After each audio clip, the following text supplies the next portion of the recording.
Good evening, ghoulies and ghosties and long-leggedy beasties. This is Alex. And Kerry. Coming at you from the underworld, and welcome back to another episode of...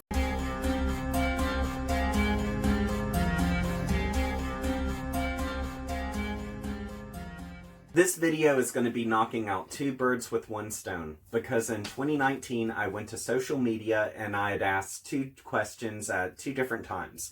One was if I should start reviewing horror manga and horror graphic novels. And the other question, which came at a later date, was should I start involving Kerry in my videos a little bit more than just him being a voice in the background and also an individual who threw nothing but pumpkin spice latte in my face for the month of October and gifted me nothing but crappy presents for the month of December. The answer to both was yes. So, of course, Kerry, the world, Kerry. Hello, world. So, what interests you? What do you like to do and stuff? Well, first of all, I am Kerry. I'm the other half of this guy. And, I've always had an interest in, like, the paranormal, world and just occult things, anything sort of weird, I guess. I love reading fantasy, anything, like, in the realm of, like, Studio Ghibli, anything really high fantasy, just high escapism. I love things like that. Anything like magical and Whimsical, yeah. That's not me. I mean, I like the dark stuff too. It varies. There is no like in between. It's either like really dark or it's like super puffy. And see, when it comes to entertainment, like, we can connect on so many different movies with a diversity there, opposed to books, because, like, his reading interest is completely different than mine, and he's more likely to give graphic novels or manga a shot over myself. And so, when we decided to dive into the world of Junji Ito, it was something that had been coming on to us, but it was just something where when it would happen, it was just naturally going to happen. And he and I never force each other to read what the other person is reading. But if there's a book that strikes our interest, then of course we're going to share that and be able to have discussions about it, which is the case with the book that we're reviewing in this video. Now, as far as Junji Ito is concerned, how did you first hear about him? Well, I first heard his name through our friend, Sayla Janelle. Mm-hmm. She was the first one that I had ever heard actually talk about him. I had been wanting to read some kind of like horror manga for a few years now, but I never really put in the work to try to find anything. Mm-hmm. And so when we were on our honeymoon and we stopped at that Second and Charles, and they had that whole little display of horror, just horror books in general, but they had a little display of Junji Ito books stacked up. I just looked through them and kind of just picked the one that looked cool to me. Yeah. And I mean, we had stood there for about a good half an hour trying to debate which one to start with. Yeah. And I decided I was going to let him be the guinea pig. And on the last day of our honeymoon, we just used that as like a relaxation day where we just recuperated. And so I highly recommend for people, if you're on like this week-long vacation, to actually have that resting recuperation day before you come home. Yeah. And that's exactly what we did. And he had pretty much knocked out the entirety of Uzumaki within the final day of our honeymoon. Yeah. And after I saw how he did that, I'm like, okay, I got to get a piece of this.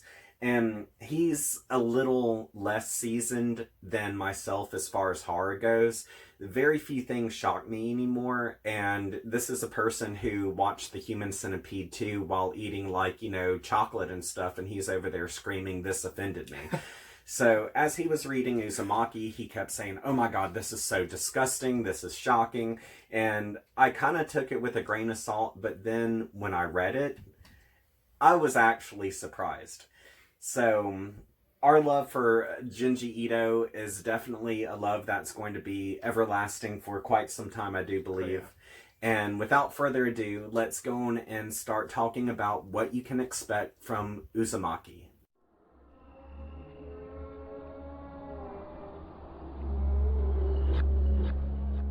Uzumaki introduces a teenage girl by the name of Kerry, and she's a part of the whole nuclear family setting, and she has a boyfriend named Suichi, and overall, her life is just typical. It's exactly what you expect from a teenager. That is until one day she discovers that Suichi's father has started gaining this obsession over spirals. Yeah, it starts with her walking home from school one day, and as she's going down the street, she passes this alleyway, and she looks down into it, and she sees this man crouched down, staring at the wall. And she gets closer, and she notices that it's Shuichi's father, and he's crouched down, staring at the wall, staring at the snail on the wall, and whispering to it and muttering to it. And she just sort of brushes it off, like, well, that's just, kind of weird. And then she just goes about her day thinking about normal teenage things, and doesn't think much of it after that. But things really go from bad to worse, because like his obsession goes from just admiring a snail shell to wanting to eat food that's in the shape of a spiral. He wants to wear clothes that have spiral designs. He wants to surround himself by spiral art and also decorations. But he really goes from bad to worse the moment he decides that he's going to start disfiguring his body so that it can go against the laws of nature, so that he can more so form it into a shape of a spiral. Yeah. And after that, it sort of branches out from Shuichi's family to the rest of the town. And it sort of bleeds through everybody in one way or another. Everybody's affected. And ultimately, it ends up leaving the town this apocalyptic, kind of like a war zone, really, where everybody's either killing each other or they transform and transforming stuff too, yeah. or eating each other even. And ultimately, it's a story of survival, really, towards the end. And if you're looking for cosmic horror, this book is really all over the place, but cosmic horror is totally one of the main subjects.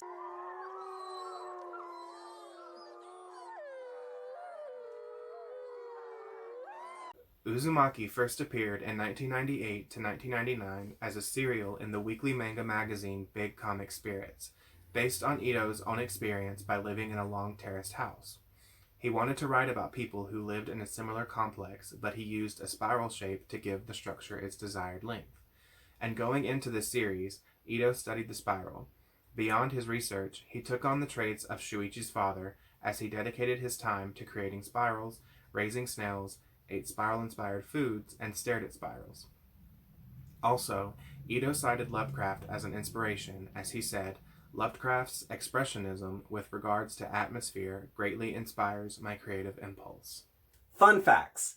Now, here's a few things that you might not know about Uzumaki and some of the elements that build up the story. Uzumaki translates into spiral, and the spiral can mean many different things.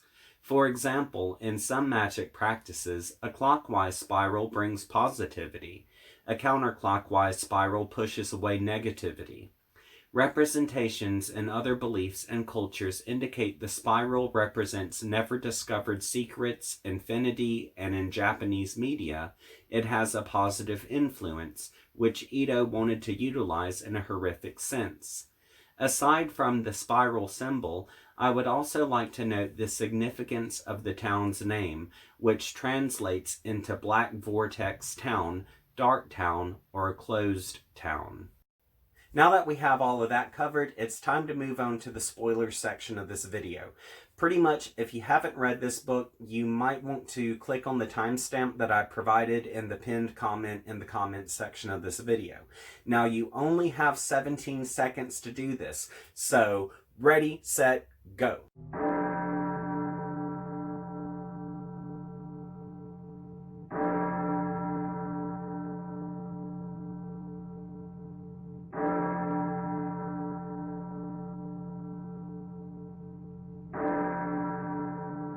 Now that everyone has had a chance to click away, I would like to talk about some scenes that were just absolutely disgusting, and I love them for it.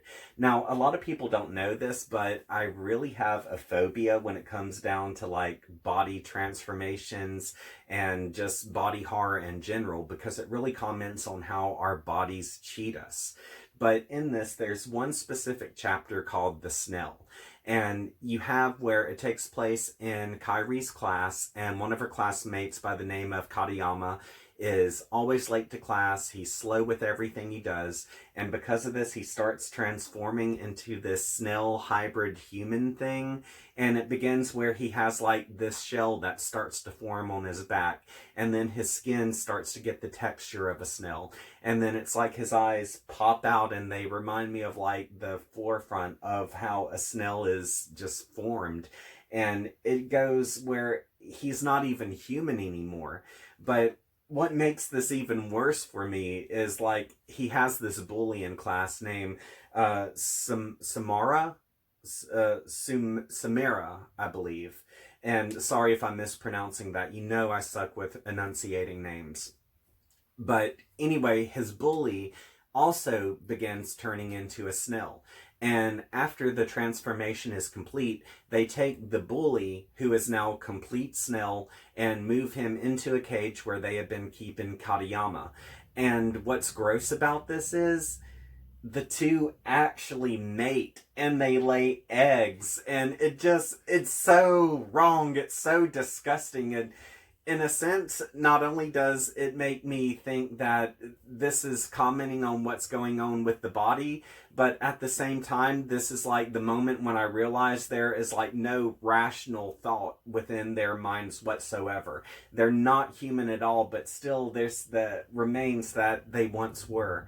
So that's really just, I'm about to drop the F-bomb. That is messed up. So I had two favorite chapters, Mosquito and the umbilical cord.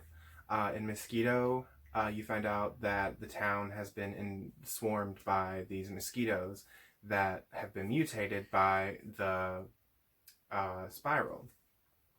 And they're different from regular mosquitoes because when they bite, their bite is really painful, and they fly in these spiral patterns, and they create these big columns of like a tornado basically of mosquitoes whenever they get all together. And it sort of changes whenever Kerry finds a dead body drained of all of its blood in a ditch. And then you find out that people are actually being hospitalized because of the mosquito bites, specifically pregnant women. And the pregnant women, among them are Kyrie's cousin, actually. So while Kerry is checking up on her cousin in the hospital, she finds out that the other patients in the hospital have been getting attacked and drained of their blood. So while she's investigating that, you end up finding out that the pregnant women have started attacking the other patients and draining them of their blood. They use these drills, these like hand crank drills, to drill inside of the other patients' bodies and suck their blood. Jeff Goldblum, eat your heart out. Yeah. And so they suck their blood out and kill them. And Kerry finds this out, and she sees them doing it. That's how she finds out, pretty much. And she ends up getting chased down by the women, and the only thing that saves her is she finds this can of bug spray and she sprays it in the room, and it makes the women, they hate the smell of it, so they run away.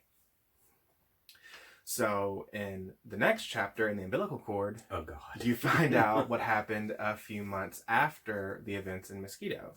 And pretty much so disgusting. You find out that the women didn't get found out about being monsters, the blood-sucking like monsters they are.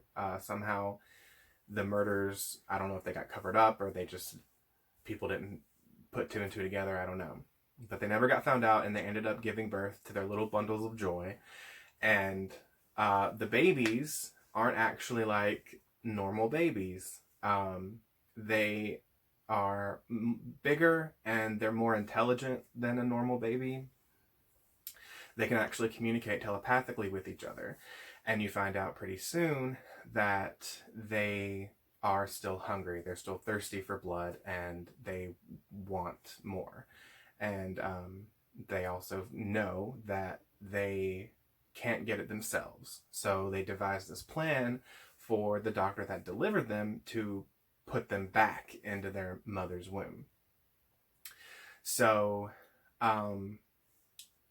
you find out that Kerry, she finds out rather that the doctor, she goes into this room and she sees the doctor sewing up her cousin, actually, and he's finishing that up, but she looks around the room and there's these like mushrooms all over the room, and the closer you get to them, you find out that they're not actually mushrooms, they're flesh, they're umbilical cords from the babies. And the doctor goes into this whole spiel about how every time he would cut the umbilical cord off the baby, they would grow back and they would look like these like mushroom things. And anyway, there were so many of them, for some reason he decided to eat one. And when he did, he said it invigorated him, and it reinvigorated him, and it just made him feel good and better, and it was this like cure-all for everything. And so he essentially went crazy and he wanted to keep eating them and stuff.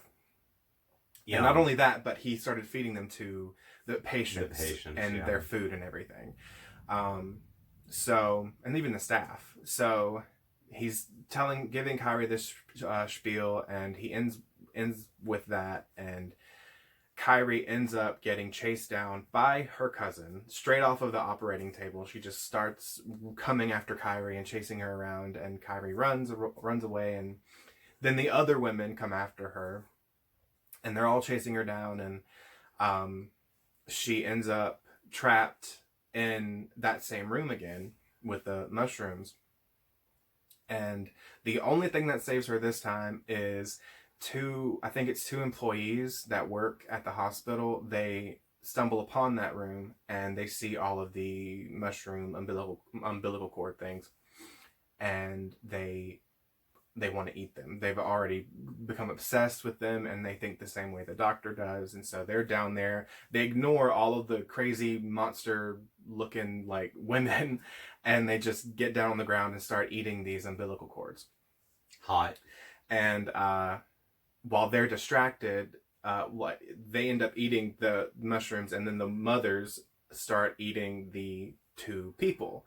So while the mothers are distracted, Kerry makes her getaway, and she runs out of the hospital and never looks back. And you never actually find out what happens to the mothers or the children or anybody else in the hospital for that matter, because Kerry just simply says, I never went back. I never really cared to find out. And I think that's why I like those chapters so much, because it ends on such a what the hell kind of horrific moment. Thing is they still exist. Yeah, they still exist. Like, and a lot of the other chapters, there's sort of a resolution. I mean, aside from the snails, it's a similar thing. Well, you know, the snails, they end up getting eaten. Yeah, so. but they end up running off into the mountains. Yeah, remember, yeah. Like they ultimately, yes, but they still become like a all-you-can-eat buffet. With the Mosquito girls and their little hellions, they're just there. Yeah, they're still hanging out. Yeah, you never really see them again. Actually, in the rest of the book, that's just this weird, horrible moment, and it's almost like a nightmare, really.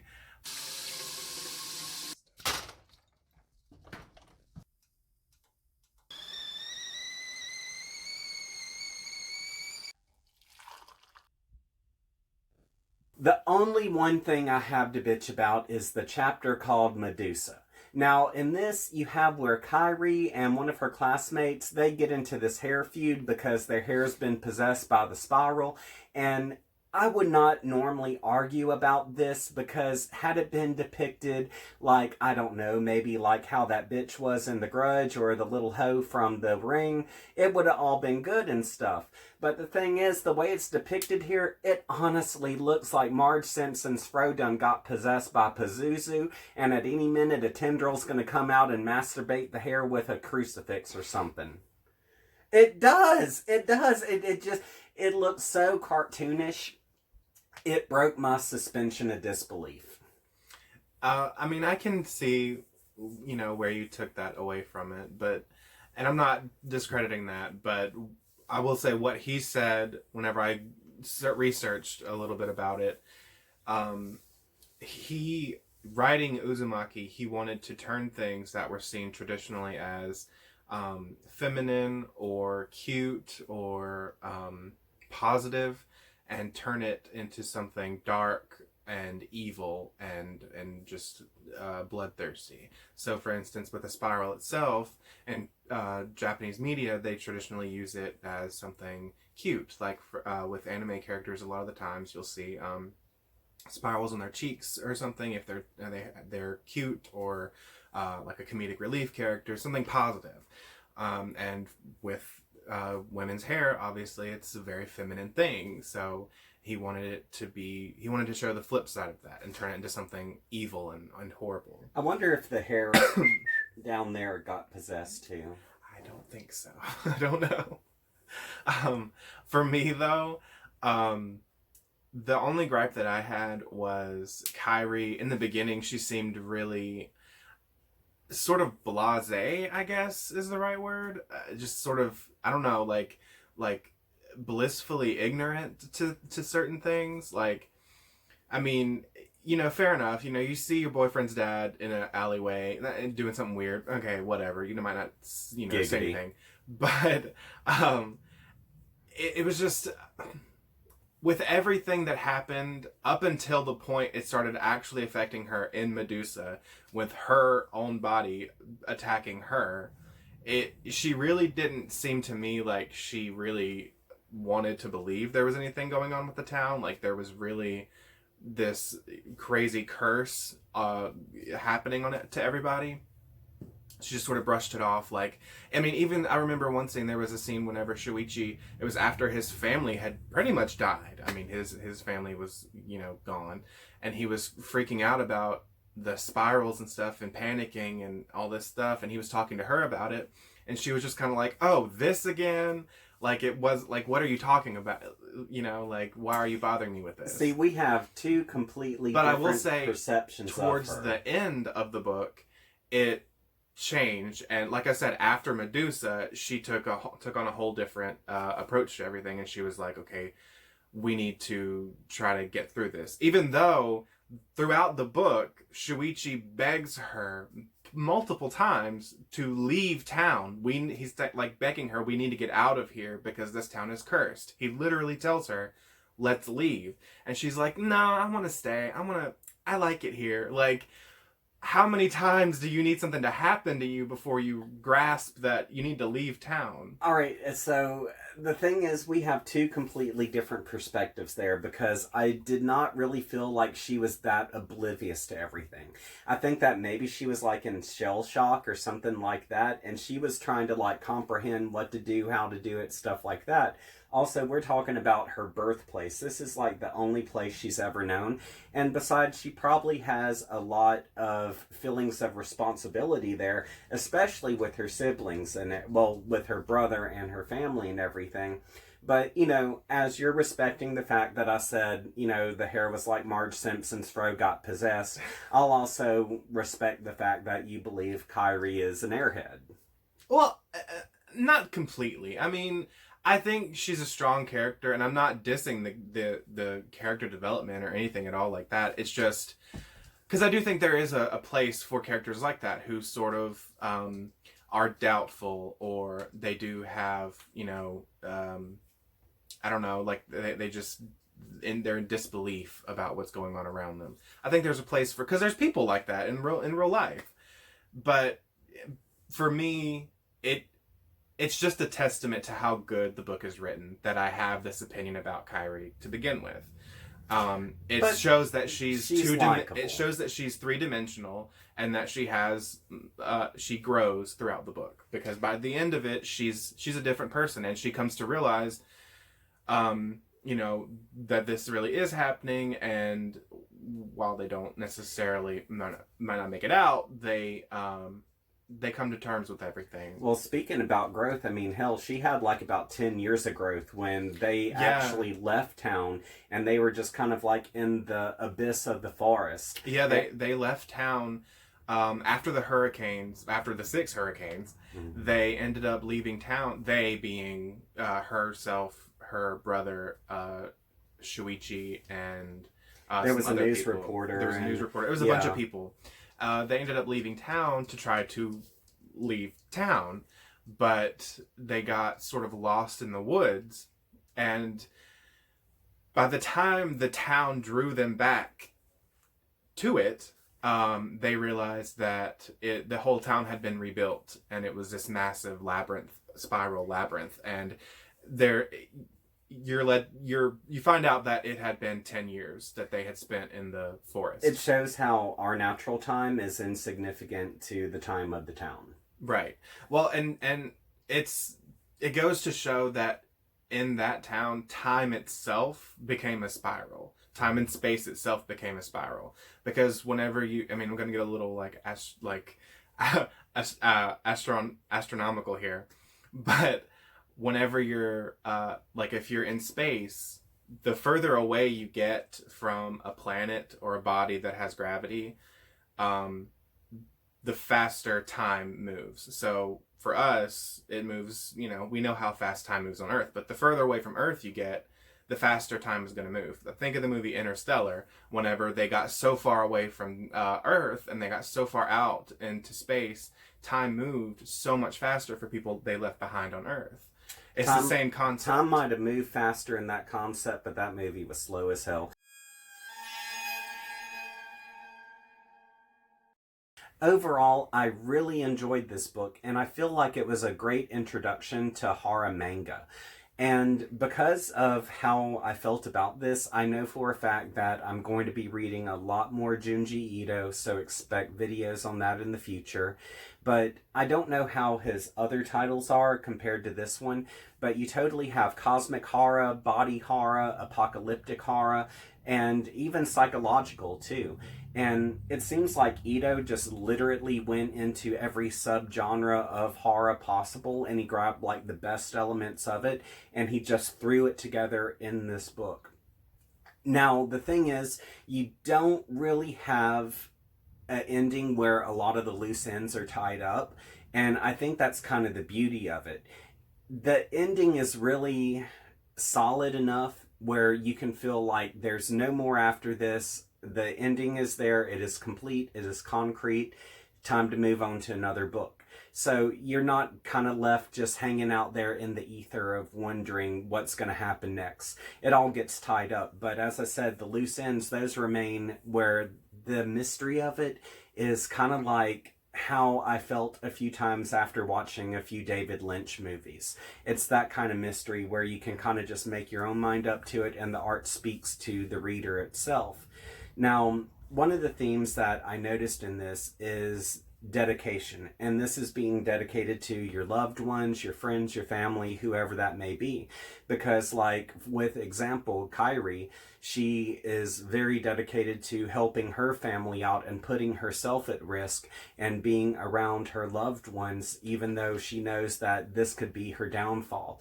And even with one segment, she stays with a individual, which I won't give a spoiler here. She stays with one individual until the very bitter end. Yeah. And like with Suishi's father and his mother, of what they go through, he has every opportunity to haul ass, but no, he stays right next to him. And so you do see that there is a level of dedication here. And even with some of the chapters where you have like the star-crossed lovers and everything, you see where it's a very Romeo and Juliet-esque sort of scenario. Yeah. But once again, they're dedicated to one another. And I think the strongest message that comes out of this is, no matter what the universe decides to throw at you, never leave your loved ones alone. If they have stuck their neck out on the chopping block for you, do the same for them, and just never abandon those who you love.